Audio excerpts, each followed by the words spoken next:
Welcome to your online timekeeping training video. The next 15 minutes or so will provide information on how to navigate through the site as well as perform specific functions. Please obtain the login links as well as your ID and password for the timekeeping system from your timekeeping provider. Before we delve into the administrative portal, let's take a look at the Employee Self-Service option. The Employee Self-Service portal is a convenient way to empower employees with self-management permissions via the internet. The first page is the Welcome Dashboard, which contains announcements and statistics specific to the employee logged in. Announcements are messages that the management team would like to share with the employees, such as a company lunch, annual review appointments, and so on. The employee can access various pages from the left menu. The first is the Web Clock, where the employees can clock in or out, or if applicable, they can enter additional information such as a job, department, tips, mileage, or anything that applies to your company's requirements. Next, the employee can perform a number of functions through the time card. Primarily, they can view their hours worked. Depending on the permissions given, they may be able to add a note to the time card by clicking on the pencil icon, and may also add and edit time, as well as approve their time card at the end of the pay period. The approval process is simple and ensures that the employee has made a full review of their time card. This can be accomplished in two ways. First, select specific days by clicking on the yellow image, then hover over Time Card Options and Approve Time Card, then click Approve Selected. The second option is to approve the entire pay period by choosing Approve All Entries. The third option on the left is to view the hours they are scheduled to work, which is specified by their supervisor. Fourth is the option to request time off. This is one of the features that is most utilized because it creates convenience for the employee and saves time for the manager. The employee will choose the category from the drop-down. The options are set specific to your company's requirements.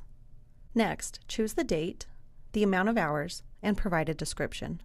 Once the employee clicks Send, the supervisor is notified via email and the request will populate in the administrative portal.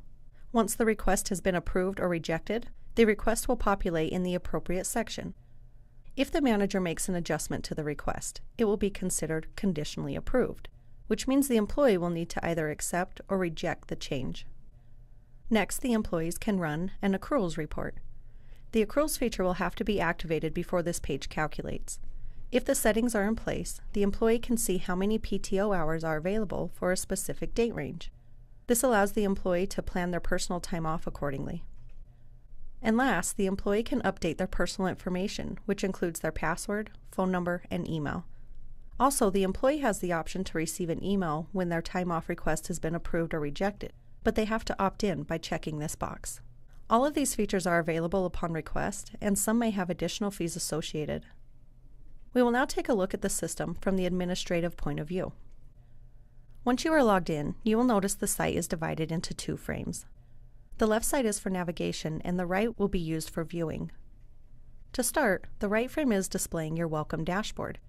This dashboard offers quick stats and quick links to assist you with your daily management, such as employee setup, missing punches, or running a report. You may use the text links as shortcuts to these areas. To the left, beneath the dashboard, you will see time off requests. This page is populated as a result of employees requesting time off through the Employee Self-Service portal. All the information necessary to make the decision is provided. You can see when the request was made, who made the request, and the date in question. For more information, click the arrow. Now you see what type of hours the employee is requesting to use, total hours, available PTO time, and the employee's comment. Up above, a calendar will indicate dates with approved time off requests. You can see which employee that is by hovering your mouse over the date itself. After a full review, you can then approve or reject the request. Either action will prompt an email to the employee if they are set up to receive email notifications. If no email address is provided in the employee setup page, a box will appear allowing you to enter the employee's email address. Once you click Save, the employee will be notified via email and their email address will be saved in the employee setup screen. Next, we see scheduling. The scheduling option is great for keeping employees up to date with what is expected of them. It also helps management ensure coverage and allocate hours for the week. This page allows you to set, view, and/or modify employee schedules. To activate a schedule, simply follow the guided wizard. You also have the ability to compare a schedule to the actual time card and set deviation flags. This is another feature that would need to be discussed with your timekeeping service provider. Back on the left, we will look at the Employee Setup page. A list of the current active employees will appear. The view of this page can be manipulated by right-clicking within the header row and selecting Columns. The page can also be sorted by clicking on the header name.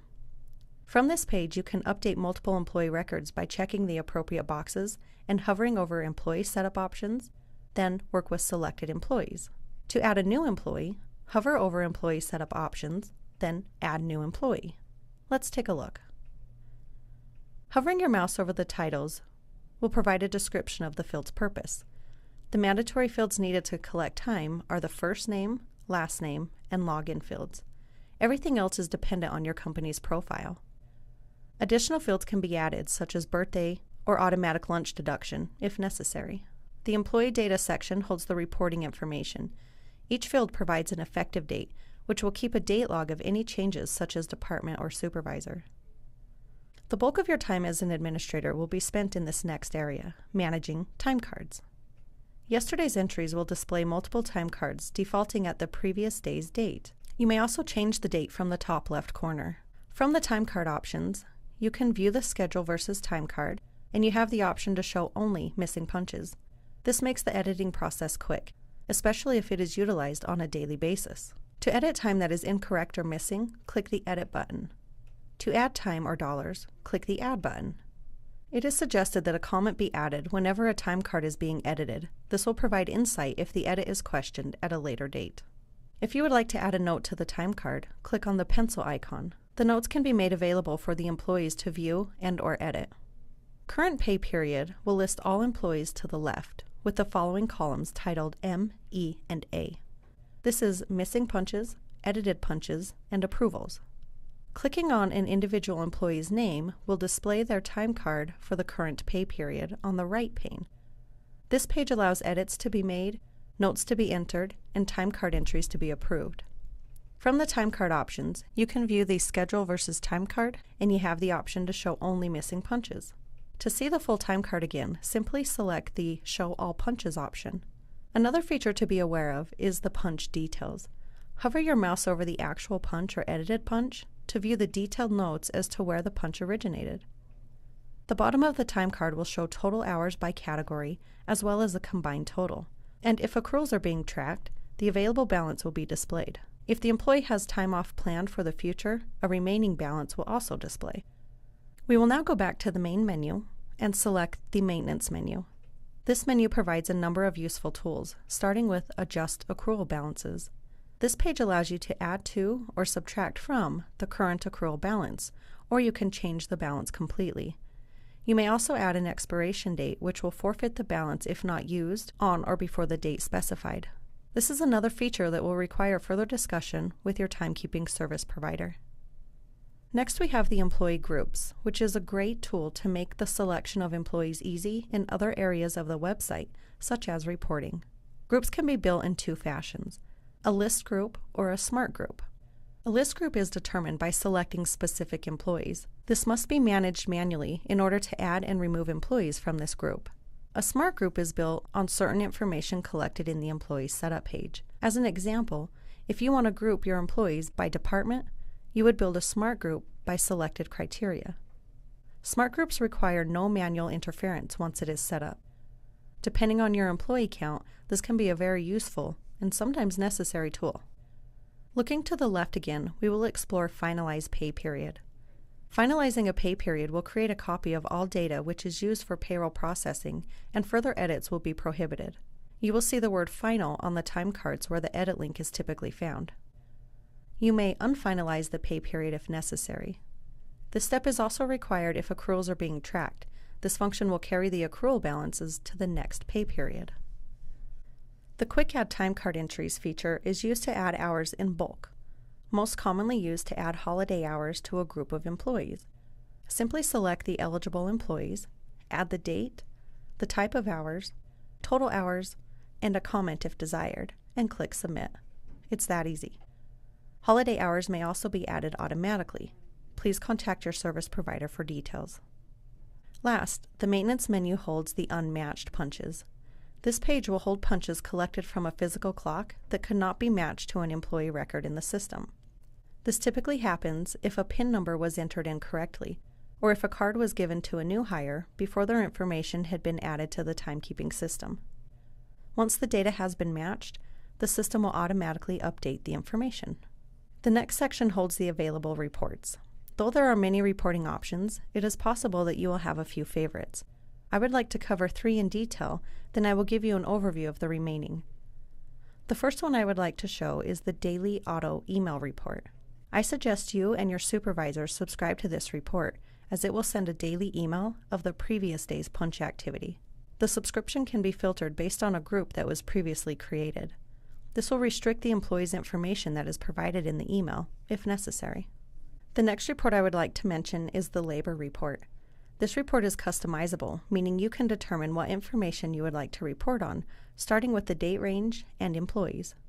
After you click Continue, more data is available for selection. The fields can be rearranged and filtered as desired. The third report is the Download Activity Files, which allows you to export your timekeeping data. Further details on this report can be delivered by your timekeeping service provider. A quick explanation of the remaining reports will start with the Pay Period Summary, which provides a summary of hours that can be sorted and filtered. The next is Pay Period Subtotals, which simply provides total hours per pay category. Next is the Accruals Report. Given the accrual rule has been outlined, you can easily view the employees' balances. You can also view what time cards have or have not been approved with the Approvals Report, track time card edits with the Audit Log Report, view a full detail report which will display in and out times for the entire pay period, report on punch notes that were added to the employee time cards, show total hours for each employee with the summary report, see the time off request history for a specific employee for a specific date range, and last, use the work month and work week reports to determine your full-time versus part-time employees based on their average hours worked. The final section is titled Settings Menu. The first option is the Employee Bulletins, which is where you can add a message for employees to the announcement section of the Employee Self-Service portal. Simply click Add New to get started. You can determine which employees should see the announcement and how long the announcement should appear on the Employee Self-Service portal's dashboard. As an example, this option is great to let an employee know of a scheduled meeting, such as an annual review.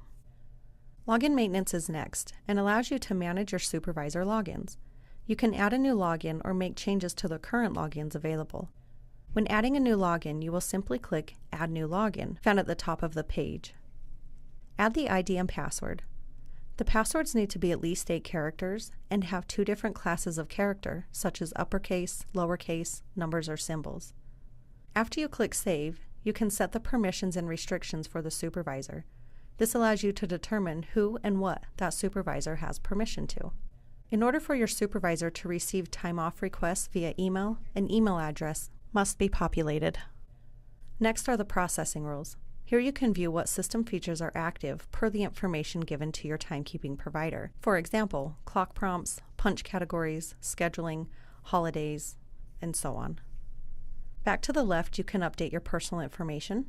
And last, if you have a physical clock, you can verify that your clocks have successfully transmitted by viewing the date and timestamp. Help and support is the last section. The Help link is an online resource available 24 hours a day to assist you in finding answers to your questions. Each article provides step-by-step instructions with screenshots and can be searched by keyword, by site menu, or alphabetically. This section also links to the system's page maps. Page maps provide hints and tips about the timekeeping system and can be searched alphabetically. I would like to thank you for watching this training video. We hope you enjoy your new timekeeping solution, and for further questions, please contact your timekeeping service provider.